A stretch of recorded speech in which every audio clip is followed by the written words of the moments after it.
Hello students, कैसे हैं आप सब। आशा करती हूँ आप अच्छे होंगे और अच्छे से अपनी पढ़ाई कर रहे होंगे। मैं मोनिका रावत आपका स्वागत करती हूँ आईसीटी वर्चुअल क्लासरूम देहरादून में। बच्चों, आज हम क्लास 11th का जो आपका सब्जेक्ट है फिजिक्स, उसका chapter mechanical properties of fluids को कंटिन्यू करेंगे। तो बच्चों, पिछले लेक्चर में हमने इक्वेशन ऑफ कॉन्टिन्यूटी को समझा था। इक्वेशन ऑफ कॉन्टिन्यूटी क्या होती है ये हमने जाना था, इसका फॉर्मूला हमने डिराइव किया था, साथ ही साथ इसके बेस में हमने क्वेश्चन भी डिस्कस किया था। आई होप आपको ये टॉपिक अच्छे से समझ में आया होगा। आज हम चलते हैं अगले टॉपिक की ओर। ये जो टॉपिक है ये भी आपके एक द्रव्य के या जो आपका फ्लूइड होता है उसके फ्लो के ऊपर ये प्रिंसिपल आपका कार्य करता है, या इस प्रिंसिपल पे वो आपका फ्लो जो है वो कार्य करता है। तो हमारा जो आज का टॉपिक है वो है बर्नौलीज प्रिंसिपल, यानी बर्नौली का प्रमेय। तो बर्नौली का प्रमेय जो है बेसिकली अगर हम इसकी बात करें तो यहाँ पर भी हम फ्लो ऑफ लिक्विड की ही बात करते हैं, यानी तरल के फ्लो की बात करते हैं। मान लीजिए हमारे पास एक पाइप है, ठीक है, एक पाइप है। पाइप का जो आपके पास पाइप है, पाइप का जो टुकड़ा है उसका एक सिरा बड़ा है और दूसरा छोटा है, यानी एक सिरा का एरिया ऑफ क्रॉस सेक्शन ज्यादा है, दूसरे का कम है। हमने क्या कहा कि मान लीजिए हमारे पास एक पाइप है, ठीक है, एक टुकड़ा है पाइप का, उसका एक सिरा जो है बड़ा है या चौड़ा है, या उसका एरिया या क्षेत्रफल, अनुप्रस्थ काट का जो क्षेत्रफल है वो अधिक है, दूसरे वाले का कम है। ठीक है, हमारे पास ये पाइप है। अब ये जो पाइप है इससे हम एक फ्लूइड या द्रव्य को यहाँ से पास करते हैं, या एक द्रव्य इससे क्या कर रहा है, फ्लो कर रहा है। अब अगर हम इस द्रव्य की बात करें तो ये कैसा है, आदर्श द्रव्य। आदर्श द्रव्य यानी इनकम्प्रेसिबल और नॉन विस्कस फ्लूइड आपके पास है, यानी ऐसा फ्लूइड जिसकी डेंसिटी हर जगह एक जैसी है, जो कि कंप्रेस नहीं होता है, जो संपीड़ित नहीं होता। ठीक है, अब ये जो है ये फ्लो कर रहा है एक पाइप में, एक एंड से दूसरी एंड की तरफ, एक से अंदर जाता है, दूसरे से बाहर निकलता है, जैसे हमने इक्वेशन ऑफ कॉन्टिन्यूटी में बात की थी, बिल्कुल वैसे ही। ठीक है, अब यहाँ पे क्या देखा गया कि जब आपका जो लिक्विड है, जो तरल है, वो एक एंड से अंदर जाता है, दूसरे एंड से बाहर निकलता है। एक एंड से अंदर जाता है, ठीक है, एक एंड से भीतर जाता है, दूसरे एंड से बाहर निकलता है। तो यहाँ पर जो ये प्रोसेस होती है, प्रोसीजर होते हैं, इसमें ये देखा गया है कि जो टोटल मैकेनिकल एनर्जी यानी कुल यांत्रिक ऊर्जा जो है वो नियतांक रहती है या कांस्टेंट रहती है।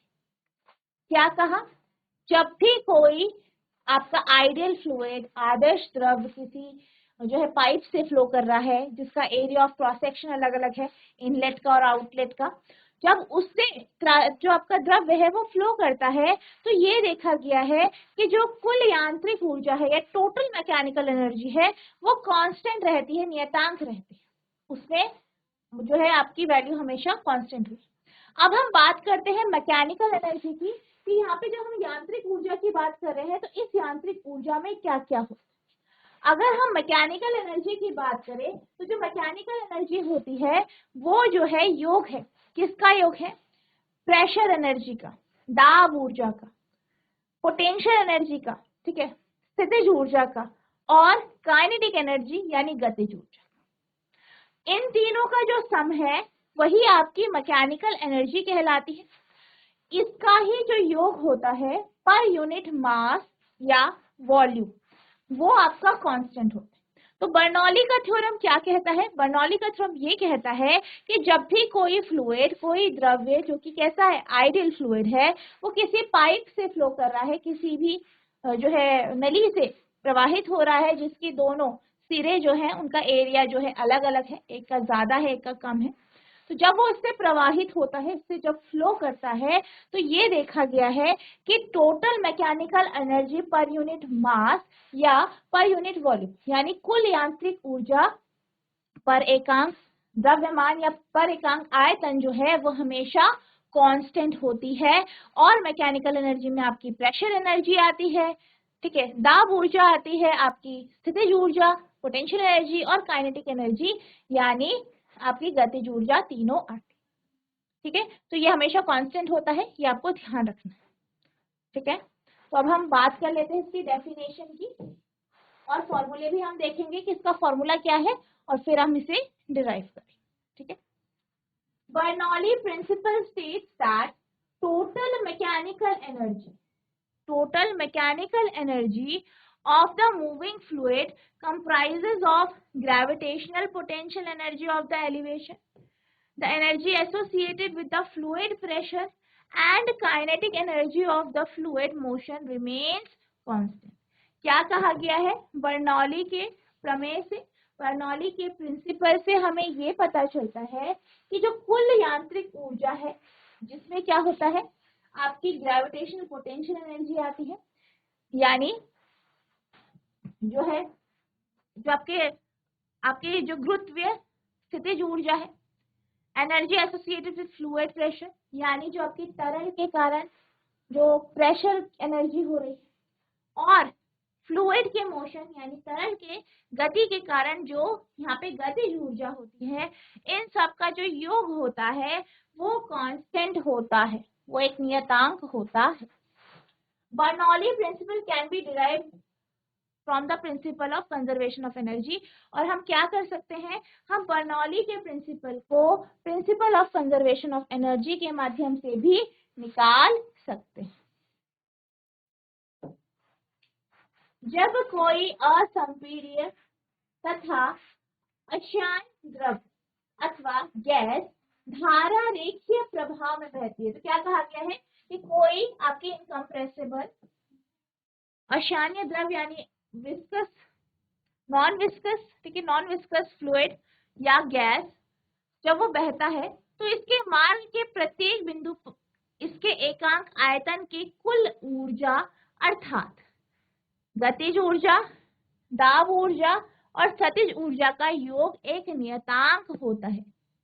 इसे बर्नौली के प्रमेय कहते हैं। तो क्या क्या कहा गया है कि जब भी कोई भी आपका फ्लूइड फ्लो कर रहा है, और आपका फ्लूइड कैसा है, आपका तरल कैसा है, असंपीड्य अशांत द्रव्य है, ठीक है, और क्या होता है, इसके हर एक पार्ट में, हर एक एकांक आयतन यानी प्रत्येक वॉल्यूम में अगर हम कुल ऊर्जा की बात करते हैं, तो इसकी जो कुल ऊर्जा होती है वो दाब ऊर्जा, गतिज ऊर्जा और स्थितिज ऊर्जा के योग के बराबर होती है, इसके नियतांक के बराबर। P plus half rho V square plus rho GH equals to नियतांक, आप इसे इस तरीके से लिख सकते हैं, ये आपका क्या है, बर्नौली का प्रमेय, ठीक है, मैथमेटिकल फॉर्म में। रोह जी से भाग करने पर, अगर हम रोह जी से इसे डिवाइड कर देते तो हमारे पास क्या आ जाता है, P upon rho g plus V square upon 2G plus H बराबर नियतांक। दाब शीर्ष, वेग शीर्ष, गुरुत्वीय शीर्ष नियतांक, इनको आप क्या कहते हैं, प्रेशर हेड, वेलोसिटी हेड, और आपका जो है यहाँ पे प्रेशर, वेलोसिटी और आपका जो है ग्रेविटेशनल पोटेंशियल है। यही बर्नौली प्रमेय का समीकरण है। बर्नौली की प्रमेय ऊर्जा संरक्षण के सिद्धांत पर आधारित है, तो ये किसके ऊपर डिपेंड करती है, law of conservation of energy के ऊपर, ठीक है। तो ये आपका क्या है, आपका जो है जो आपका बर्नौली का प्रमेय है वो आपका कुछ इस तरीके से आप देख सकते हैं। अब हम बात करते हैं इसके डेरिवेशन, ठीक है, पहले आप इसे नोट करेंगे।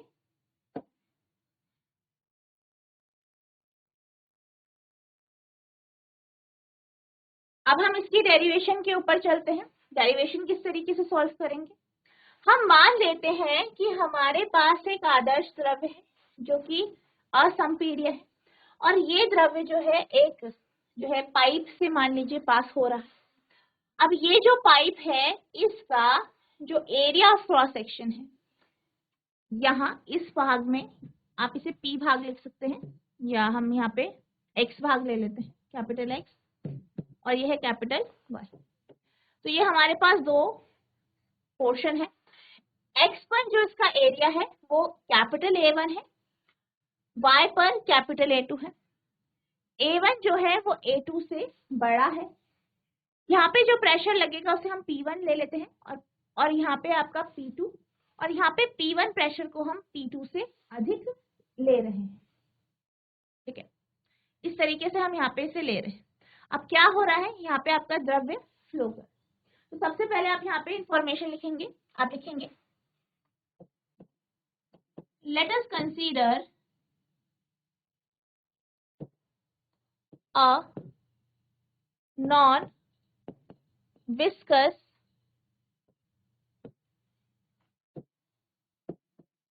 incompressible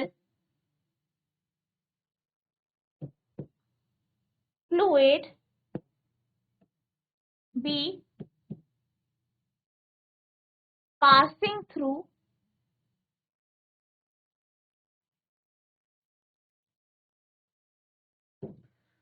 a pipe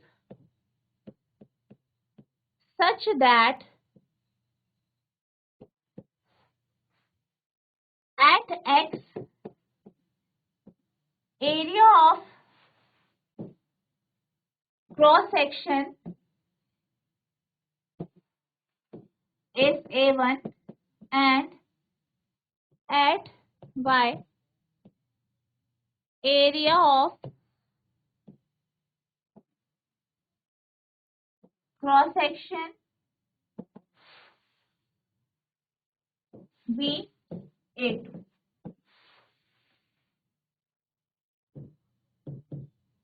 मान लें एक आदर्श द्रव्य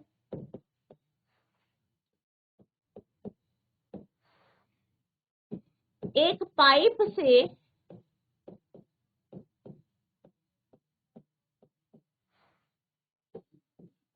प्रवाहित होता है।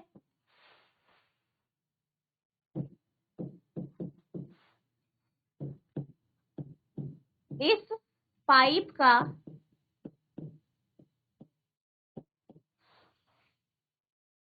एक्स सिरा है जिसका अनुप्रस्थ काट का क्षेत्रफल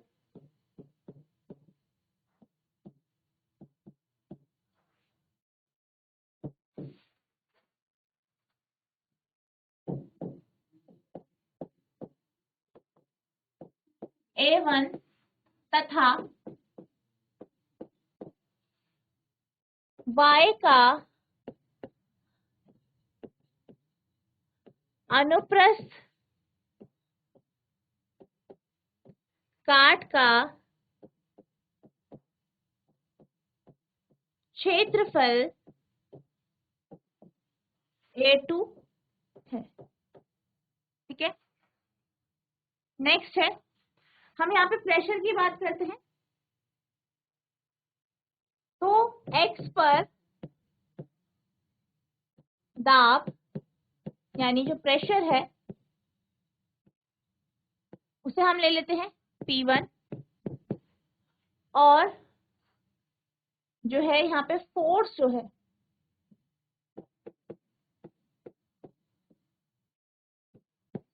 इसे हम F1 ले लेते हैं। इसी तरीके से Y पर दाब या जो प्रेशर होता है वो है P2, और बल जो है यानी जो फोर्स है वो है आपका F2। ठीक है, तो यहाँ पे आपका इसका जो है कुछ इस तरीके से है। नेक्स्ट, अगर हम बात करें आदर्श द्रव्य का घनत्व रो है। ठीक है, तो ये सारी इंफॉर्मेशन आप यहाँ पे लिख देंगे। ठीक है, आप इसे नोट कीजिए। ठीक है, अब हम क्या मान रहे हैं, अब आपका जो फ्लूइड है वो A से या X से Y की ओर जा रहा है। ठीक है, मान लें द्रव्य X से Y की ओर जाता है,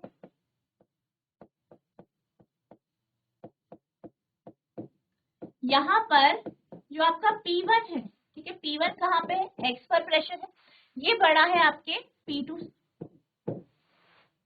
P1 बड़ा है P2 से, ठीक है, ये आपको ध्यान रखना है। और अगर हम इक्वेशन ऑफ कॉन्टिन्यूटी की बात करें,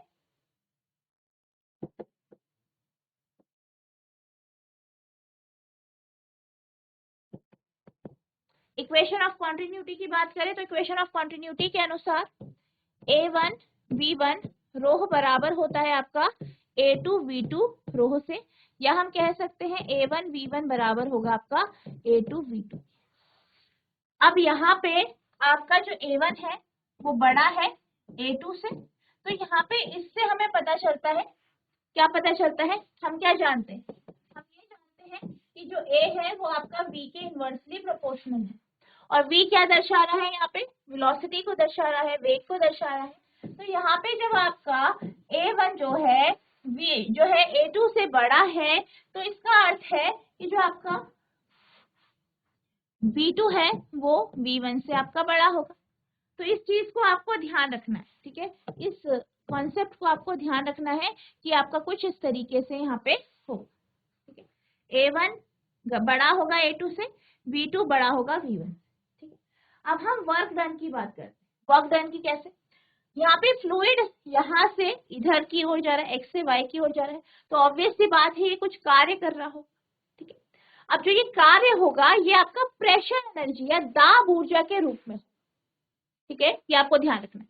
तो आप लिखेंगे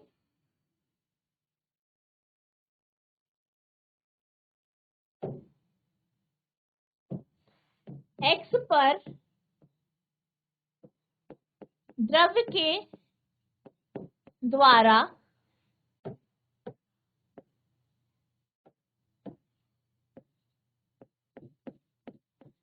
किया गया कार्य,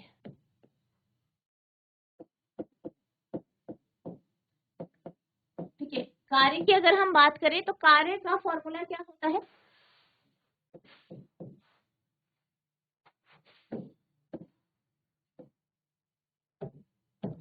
वर्क क्या होता है, वर्क बराबर होता है force into displacement, force into आपका डिस्प्लेसमेंट यानी विस्थापन।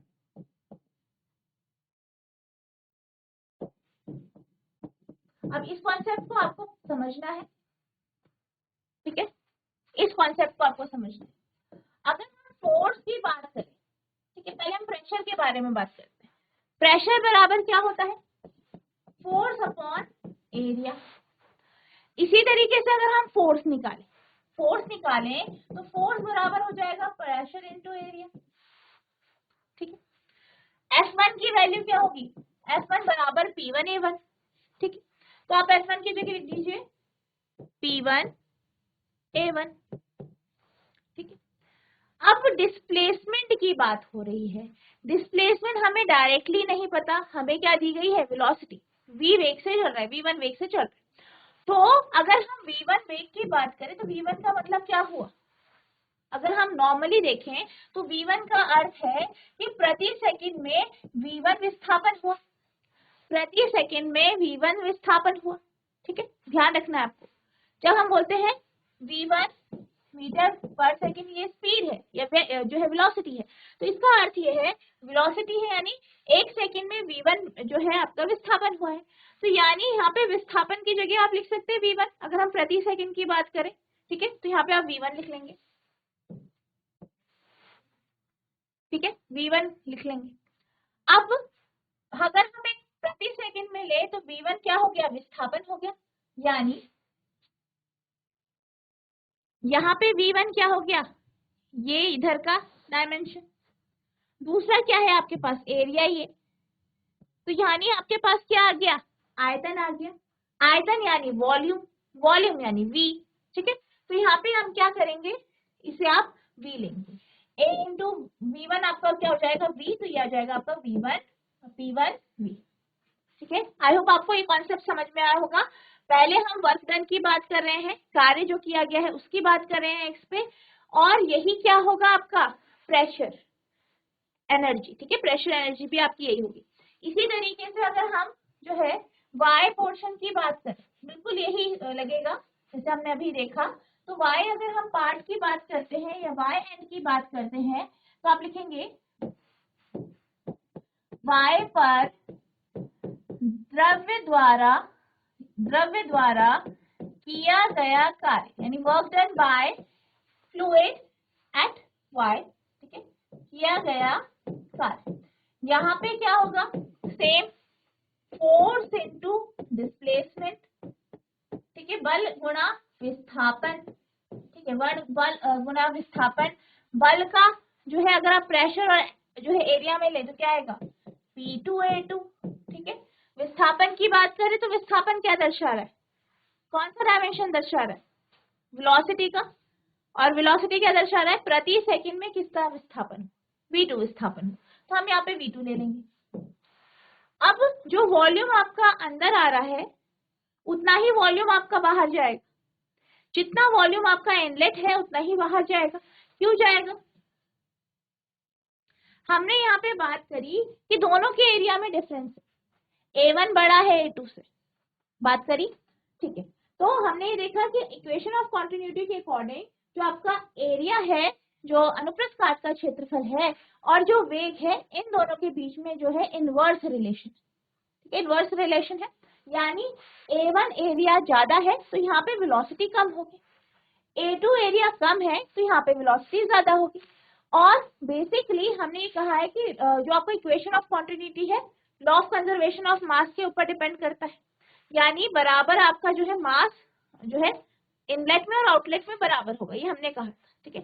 तो यहाँ पर भी आपका जो वॉल्यूम है, इस कंडीशन के कारण आपका जो वॉल्यूम होगा यहाँ पर बराबर होगा, जितना वॉल्यूम पानी का अंदर जा रहा है उतना ही वॉल्यूम आपका बाहर आएगा, ठीक है। तो हमने इसीलिए यहाँ पे जो है A2 V2 क्या है, वॉल्यूम या आयतन को दर्शा रहा है, और वो आपका V ही होगा, V, कैपिटल V। और क्यों होगा, A1 कम है पर V1 ज्यादा है, A2 ज्यादा है पर A1 ज्यादा है, V1 कम है, A2 कम है, V1 ज्यादा है, और ये वैल्यू आपके आयतन की कांस्टेंट रहेगी इसके, ठीक है। तो यहाँ पे आपके पास ये आ गया, ठीक है। और अब हम बात करेंगे किसकी, यहाँ पे हम बात करेंगे प्रेशर एनर्जी की, या आपका जो कार्य किया गया है, तो आप लिखेंगे दाब ऊर्जा ही लिख दीजिए। तो आपका जो दाब ऊर्जा होगा वो बराबर होगा आपका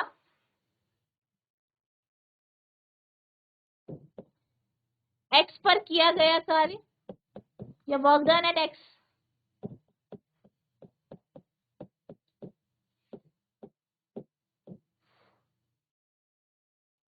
माइनस y पर किया गया कार्य,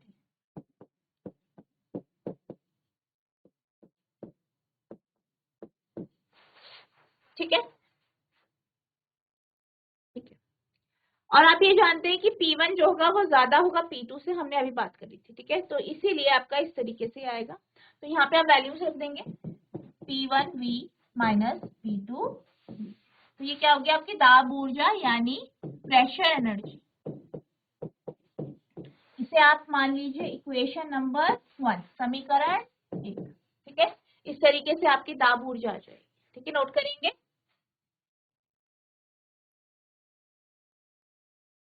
ठीक है। नेक्स्ट अब हम बात करते हैं काइनेटिक एनर्जी के चेंज में। काइनेटिक एनर्जी या गतिज ऊर्जा और स्थितिज ऊर्जा में क्या बदलाव आएगा, इसके बारे में हम बात करेंगे। स्थितिज ऊर्जा की बात करते हैं सबसे पहले। तो आप ये जानते हैं कि स्थितिज ऊर्जा जो है वो स्थिति या हाइट के ऊपर निर्भर करती है। पोटेंशियल एनर्जी का फॉर्मूला होता है आपका mgh। तो m आपका द्रव्यमान हो गया, मास हो गया, g आपका गुरुत्वीय त्वरण, और h क्या है, हाइट, ऊंचाई। यहाँ पे आप साफ तौर पे देख सकते हैं कि जो आपका x पोर्शन है वो हमने y1 ऊंचाई पे रखा है, और y पोर्शन जो है हमने y2 ऊंचाई पे रखा है। यहाँ पे आप एक और चीज समझ सकते हैं, क्या समझ सकते हैं कि जो y1 है वो लेस है या कम है y2 से, y1 जो है कम है y2 से, ठीक है, यानी y2 की ऊंचाई अधिक है किससे, y1 से, ठीक है, y2 की ऊंचाई ज्यादा है किससे, y1 से, ये आपको ध्यान रखना है, ठीक है। तो ये आपका कुछ इस तरीके से। अब यहाँ पे जब ऊंचाई y2 की ज्यादा है तो स्थितिज ऊर्जा किसकी ज्यादा होगी, यहाँ पे ज्यादा होगी। जो फ्लूइड y से निकलेगा उसकी स्थितिज ऊर्जा ज्यादा होगी क्योंकि वो ज्यादा हाइट में है, इसकी कम होगी। इसी तरीके से अगर हम बात करें काइनेटिक एनर्जी की यानी गतिज ऊर्जा की, तो गतिज ऊर्जा में हमने क्या बात की थी, हमने ये निकाला था इक्वेशन ऑफ कॉन्टिन्यूटी से कि V2 जो है वो V1 से अधिक होगा, V2 अधिक है V1 से, और जो आपकी यहाँ पे गतिज ऊर्जा होगी वो फ्लूइड के जो पार्टिकल्स है, उसके जो कण है, उनकी जो वेलोसिटी है, उनके जो वेग है, उनके ऊपर निर्भर करेगी। यानी क्या होगा, आपका V2 ज्यादा है, यहाँ पे V2 ज्यादा है, यहाँ की वेलोसिटी यानी V1 कम है, तो यहाँ पे काइनेटिक एनर्जी ज्यादा होगी, यहाँ पे कम होगी, ठीक है। प्रेशर एनर्जी यहाँ पे ज्यादा थी, यहाँ पे कम थी। काइनेटिक एनर्जी और जो आपकी पोटेंशियल एनर्जी है यानी स्थितिज और गतिज ऊर्जा दोनों यहाँ पे अधिक होगी, यहाँ पे कम होगी। स्थितिज ऊर्जा किसके कारण, हाइट के कारण, गतिज ऊर्जा वेलोसिटी या वेग के कारण, ठीक है, ये ध्यान रखना है, ठीक है। तो हम इसी कॉन्सेप्ट को लेके आगे चलेंगे, ठीक है। ये हो गया आपका। अब हम बात करते हैं, आप लिखेंगे गतिज ऊर्जा में बदलाव।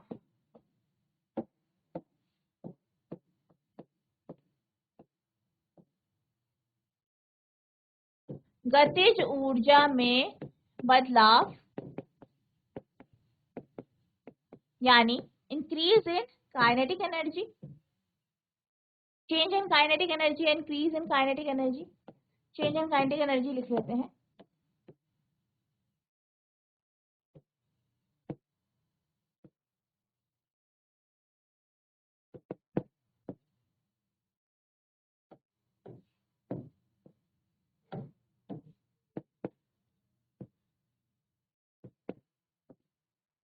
तो चेंज इन काइनेटिक एनर्जी क्या आएगी, बढ़ोतरी हो रही है, बढ़ रहा है, तो क्या बोला था हमने कि जो एक्स पर काइनेटिक एनर्जी होगी वो कम होगी, वाई पर ज्यादा होगी। तो वाई पर कितनी है, हाफ एम V2 का स्क्वायर, हाफ एम V2 का स्क्वायर, और एक्स पर कितनी है, हाफ एम V1 का स्क्वायर, हाफ एम V1 का स्क्वायर, ठीक है। तो ये आपकी हो गई दूसरी इक्वेशन। तीसरी इक्वेशन क्या होगी,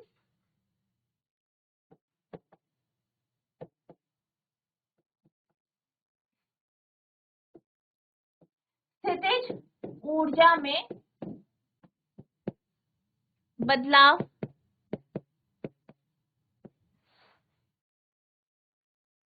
चेंज इन पोटेंशियल एनर्जी,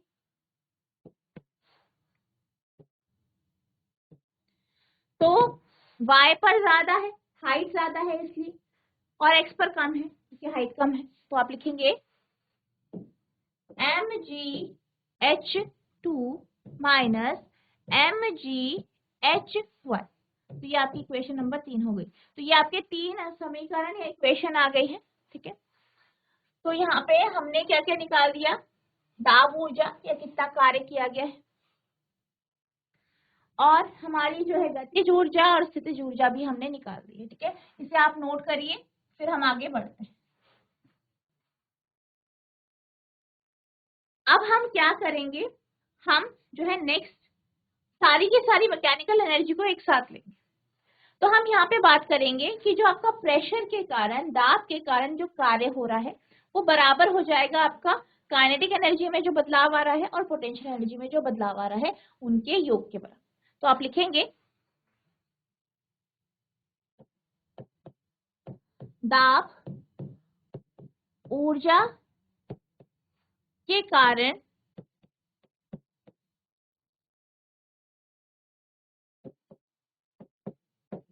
किया गया कार्य बराबर गतिज ऊर्जा में बदलाव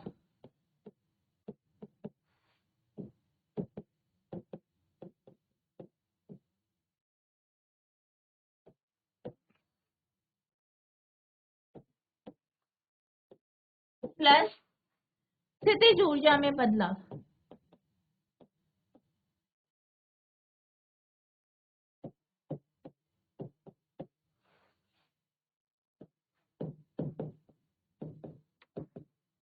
ठीक है, तो आप इसमें क्या करेंगे, फर्स्ट, सेकंड और थर्ड इक्वेशन तीनों रख देंगे। तो पहले दाब ऊर्जा में जो है बदलाव कितना आया है, P1V minus P2V।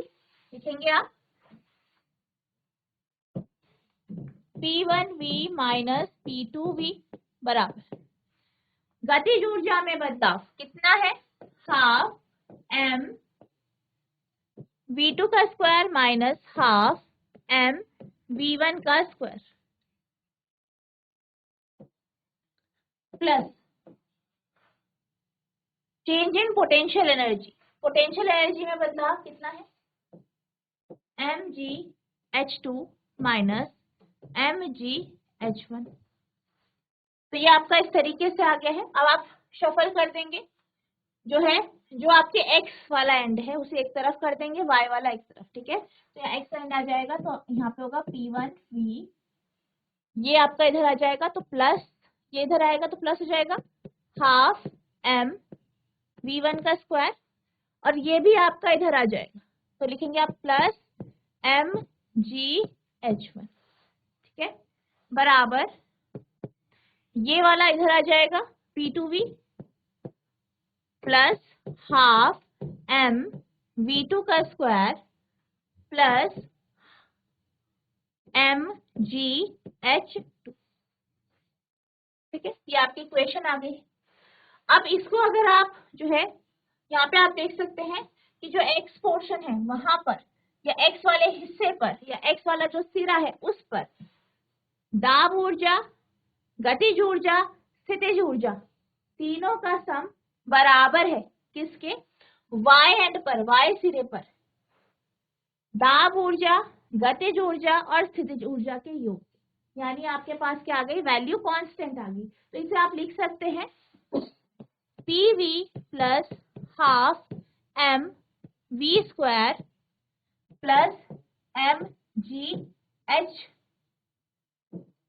Equals to constant, ऐसे भी आप लिख सकते हैं। ठीक है, ठीक है। अब क्या करेंगे हम, या आप ऐसे कर सकते हैं, इसमें आप m से ही डिवाइड कर दीजिए। अगर हम इसको इस तरीके से ना करके, अगर हम इसमें m से डिवाइड कर लेते हैं डायरेक्ट, यहाँ पे इस इक्वेशन को इक्वेशन नंबर 4 मान लेते हैं, इसे चौथी इक्वेशन है। ठीक है, m से डिवाइड करते हैं। ठीक है, तो आप करेंगे डिवाइडेड बाय m करेंगे तो P1V upon m plus half m V1 का square upon m plus mgH1 upon m बराबर P2V upon m plus half m V2 का square upon m plus mgH2 upon m। Solve करेंगे इसे। ठीक है, solve आप करेंगे, कैसे होगा सॉल्व, m से m कैंसिल। ठीक है, अब v है वॉल्यूम, वॉल्यूम है, आप जानते हैं डेंसिटी का फॉर्मूला रो बराबर m अपॉन v। तो आप v को लिख सकते हैं। ठीक है, आप v को लिख सकते हैं m अपॉन रो लिख सकते हैं। ठीक है, m अपॉन रो लिख सकते हैं, या आप नीचे m है तो m को रो v लिख सकते हैं, कैसे भी कर सकते हैं आप। ठीक है, हमने क्या किया, v को m अपॉन रो लिख दिया, तो आप लिखेंगे P1 m अपॉन m रो प्लस हाफ, ये हो जाएगा आपका V1 का स्क्वायर प्लस GH1 बराबर, यहाँ पे हो जाएगा आपका P2 m अपॉन m रो, v की value m upon rho plus half V2 का स्क्वायर प्लस GH। यहाँ पर आप m से m को कैंसिल कर देंगे तो आपके पास इक्वेशन आ जाएगी P1 upon rho plus half V1 का square plus GH1 equals to P2 upon rho plus half V2 का स्क्वायर प्लस GH2। ठीक है, अब आप देख सकते हैं यहाँ पर भी हम ये देख सकते हैं, ये ऑब्जर्व कर सकते हैं कि पर अगर हम बात करें प्रति द्रव्यमान, ठीक है, या अगर वॉल्यूम से भी आप कर सकते हैं, यहाँ पे हम द्रव्यमान से ले रहे हैं, तो अगर आप द्रव्यमान को कांस्टेंट रखें, ठीक है, या द्रव्यमान से अगर आप डिवाइड कर दें दाब ऊर्जा, स्थितिज और गतिज ऊर्जा को, तो आप देख सकते हैं इनका योग दोनों साइड आपका सेम आ रहा है, यानी एक्स और वाई में सेम आ रहा है। ठीक है, इसको आप लिख सकते हैं P1 upon rho plus half, P1 नहीं आप P लेंगे क्योंकि हम अब फाइनल स्टेटमेंट लिख रहे हैं, V का square plus GH equals to constant. ठीक है, यानी नियतांक। ये आ गया है यहाँ पे आपका। ठीक है, तो ये आपका इस तरीके से यहाँ पे आ चुका है।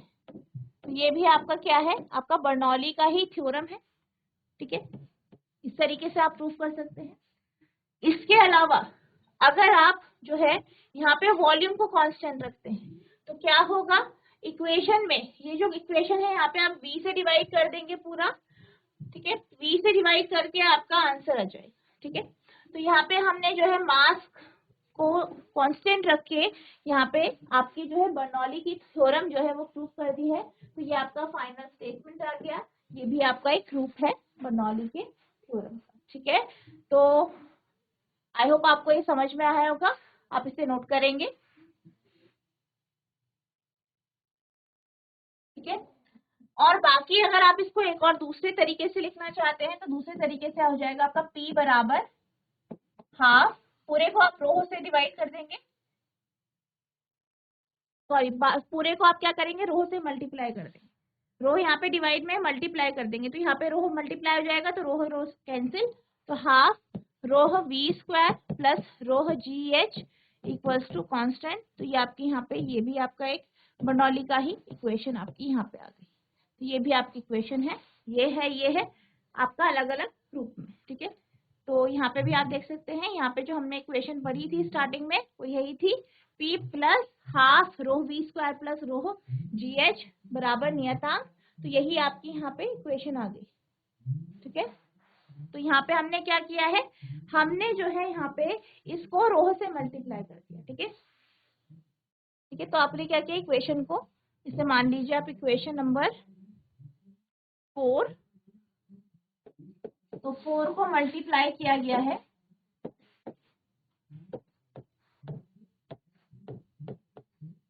रो से। ठीक है, तो आपका ये आ गया इक्वेशन। ये तो ये भी आपका क्या है, बर्नौली का जो है फॉर्मूला ही है, थोड़ा सा आपका वॉल्यूम चेंज करके मास से डिवाइड करके इस तरीके से आपका ये इस तरीके से आएगा। तो आप इसे नोट कर देंगे, तो फाइनल आपकी इक्वेशन ये भी है, आप नोट करें।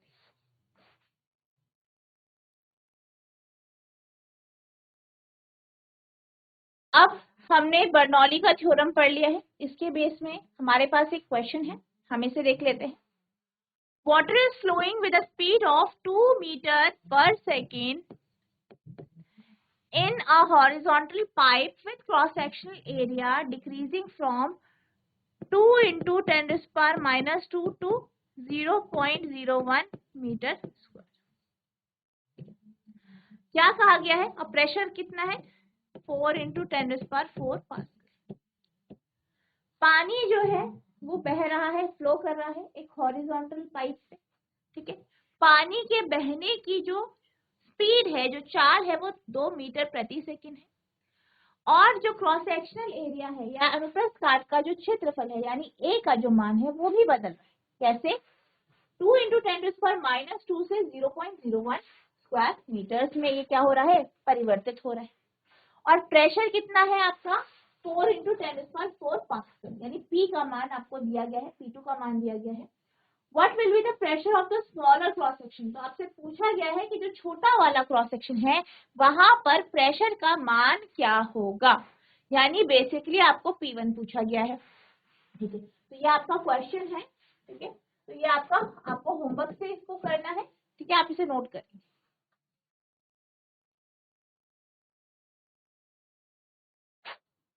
तो तो बच्चों आज हमने बर्नौली का प्रमेय जो है, ठीक है, बर्नौली थ्योरम है, उसको हमने समझा, उसका हमने डेरिवेशन किया। साथ ही साथ मैंने जो है आपके साथ एक क्वेश्चन डिस्कस किया है, इसको आपको होमवर्क से करके आना है। नेक्स्ट लेक्चर में हम इसे डिस्कस करेंगे।